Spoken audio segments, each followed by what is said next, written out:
en la implementación de la norma. Muchas gracias a ti, David. Nos vemos, hasta luego. Bien, y ahora seguimos, ¿no es cierto? Estamos aquí en vivo con Enrique Díaz, presidente de MCIF Consultores. Vamos a hablar de un tema importante que le interesa a usted. El Banco Central de Reserva, su presidente Julio Velarde, dijo el día de ayer que la mayor volatilidad del dólar ya había pasado. Como recordarán, el dólar estuvo hasta hace unos pocos meses en 2,60. Había analistas que incluso presagiaron que podía llegar hasta 2,30 el dólar. Digamos, el promedio o los más razonables decían 2,50 y repentinamente el tipo de cambio comenzó a subir a 2,70 y ahora llegó a 2,80, ahora está en 2,78, 79. Y las palabras del presidente Julio Velarde han dado la impresión de que acabó el periodo de subida y que uno debería esperar que comience una tendencia nuevamente a la baja. Enrique, buenas noches, gracias por estar acá. Gracias. Cuéntanos tú qué piensas de lo que ha dicho el presidente del Banco Central. A ver, yo concuerdo en parte de esta apreciación. Efectivamente, lo que pasó estas 2 últimas semanas ha sido una reacción de los mercados en el mundo y el peruano en particular hacia lo que viene sucediendo en Estados Unidos, donde lo que dijo el presidente del Banco Central americano fue: vamos a cambiar toda nuestra política de inyección de liquidez, que la venimos haciendo por 5 años, y vamos a, de alguna forma, empezar a retirar dólares del mercado. Una reacción natural de cualquier mercado. Si tú empiezas a retirar la oferta de un bien que se llama dólar, lo que va a pasar con ese producto llamado dólar va a subir de precio. Entonces la reacción de todos los mercados ha sido: caramba, esto va a impactar en todo el mundo porque el dólar es la moneda de curso internacional, ¿no es cierto? Entonces automáticamente todo el mundo razonó, dijo: esto hacia adelante va a hacer que el dólar valga más, ¿no es cierto? Por un lado, y por otro lado, esa gran masa de dinero, porque son billones de dólares que están alrededor del mundo, ha estado presionando los precios en los diferentes mercados financieros. No solo Estados Unidos, en todo el mundo, Perú también. Ese retiro de ese dinero lo que iba a hacer es que caigan los precios en diferentes mercados, que fue lo primero que pasó. Durante 3 días seguidos, todos los mercados del mundo, todos, sin excepción, especialmente accionarios, empezaron a caer, ¿no? Pero fue una expectativa ante lo que anuncia el señor Bernanke. Perú se ve impactado en ese sentido, agravado por otros factores que podemos comentar. Entonces ese hipo, ¿no?, ese cambio abrupto que hubo durante las últimas semanas, esa es la volatilidad que probablemente se refiere el presidente del Banco Central. Eso, como ya se calmó, ya se reacomodaron las piezas. ¿Qué va a pasar hacia adelante? Uno, como él también reconoce, volatilidad seguirá habiendo. O sea, que la gente sepa que lo que estamos viendo todos los días, ¿no? Que 2.78, que 2.80, que 2.77, que 2... ¿no?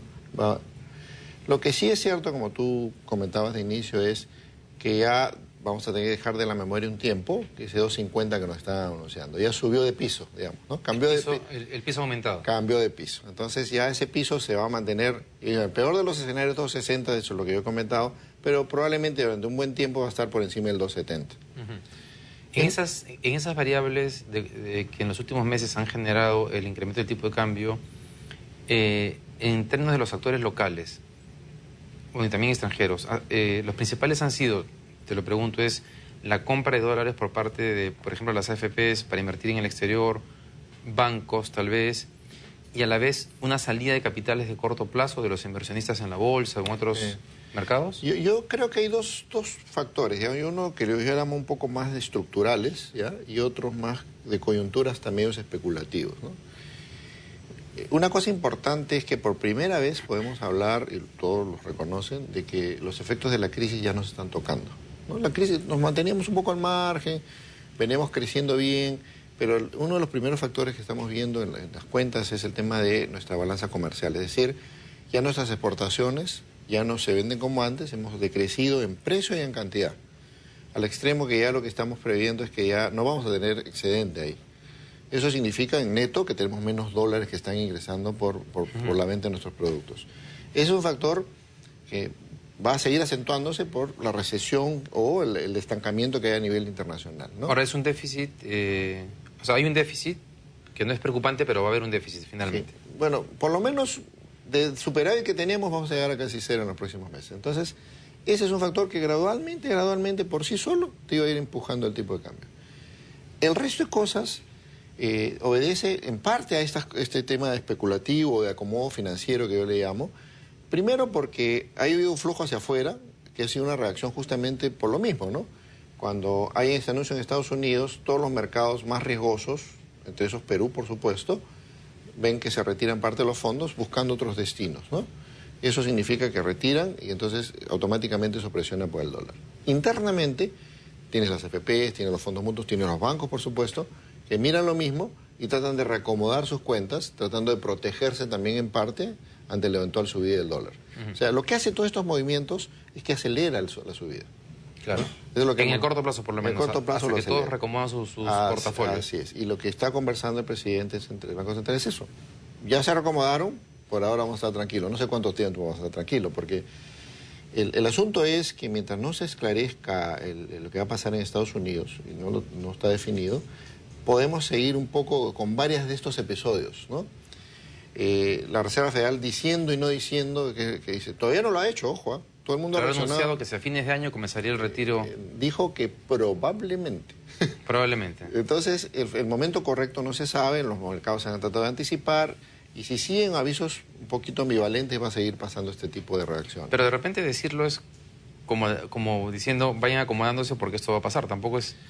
Claro, uno puede verlo de dos maneras, ¿no? No es típico, ¿ah? Los banqueros centrales son bien conservadores, ¿no? Te avisan un poco su movida, ¿no? Esto ha generado una turbulencia impensada, o sea, creo que es raro ver una turbulencia que la hemos visto hace 2 semanas para acá en los mercados financieros en general. No se espera que un banquero central sea el causante de este tipo de turbulencia normalmente, ¿no?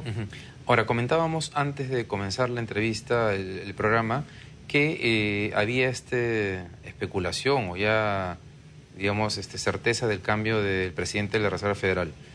¿Verdad? ¿Eso cuánto puede influir en que lo que él ha anunciado finalmente no suceda? Es decir, ¿hay consenso dentro de la Reserva Federal por hacer lo que él había dicho que probablemente pasaría o puede ser que no pase? Yo creo que lo más probable es que sí pase. Lo que está en discusión es cuándo pasa, ¿no? Es un dato clave. Obama ya le dijo adiós porque le dijo, usted nos ha servido muy bien, creo que ya ha estado más tiempo del necesario. Es un despido muy decente el que le han hecho, pero eso es en enero. Hoy día se está especulando quién va a ser el reemplazante, y el corte, digamos, el pensamiento que tenga esta persona también va a influir mucho en la decisión. Lo que sí yo venía observando es que los últimos meses, por lo menos un año hacia atrás, la cohesión que tenía el directorio del Banco Central Americano ya no existía más. Antes era un grupo muy compacto que todos pensaban igual y seguían y se comprometían con la política seguida. En los últimos meses ya habían algunos de estos directores de banco que opinaban diferente, diciendo nos hemos demorado. Toda esta inyección de liquidez, hay que recordarlo, David, se hizo primero para parar la crisis. Yo creo que fue exitosa, porque si no hubiese sido una debacle peor que la que ha habido, sobre todo siempre se habla del año 29. Pero también se suponía que al inyectar liquidez a la economía, ese dinero iba a ser circulado en el sistema financiero, en la economía, para después reflotar la economía americana. Esa era la intención. Eso no pasó. Y la crítica principal a Bernanke probablemente viene por ahí. No lograste el efecto más esperado. Creo que tu fórmula ya caducó. Tenemos que buscar una fórmula distinta. O sea, lo que pasó fue que los bancos tenían toda esa liquidez, pero esa liquidez finalmente no fue canalizada a la economía. El encargado de dictar las políticas en Estados Unidos para que eso pasase era también Bernanke o digamos, lo que pasa que hay los bancos, una SBS como en el caso peruano. A ver, eso, mira, la historia se repite porque exactamente lo mismo pasó después de la crisis de 1929. Exactamente lo mismo, porque hubo una inyección posterior después del remesón, hubo inyección de dinero y los bancos no prestaban. Claro, pero ahí la inyección fue como 4 años después, ¿no? De acuerdo, pero aún así cuando lo hicieron no se prestó. Lo que te quiero decir es, el Banco Central en este caso hace lo que él cree conveniente para dar liquidez y se supone que en buena defensa de su propia rentabilidad y su manejo financiero, los bancos deberían empezar a mover esto, ¿no? Pero se han mantenido bastante conservadores, quizás todavía con la memoria de la crisis, ¿no? Y no han tenido alternativas que consideren apetitosas. Entonces, ahora, ¿qué cosa haría que los bancos comiencen a soltar esa liquidez?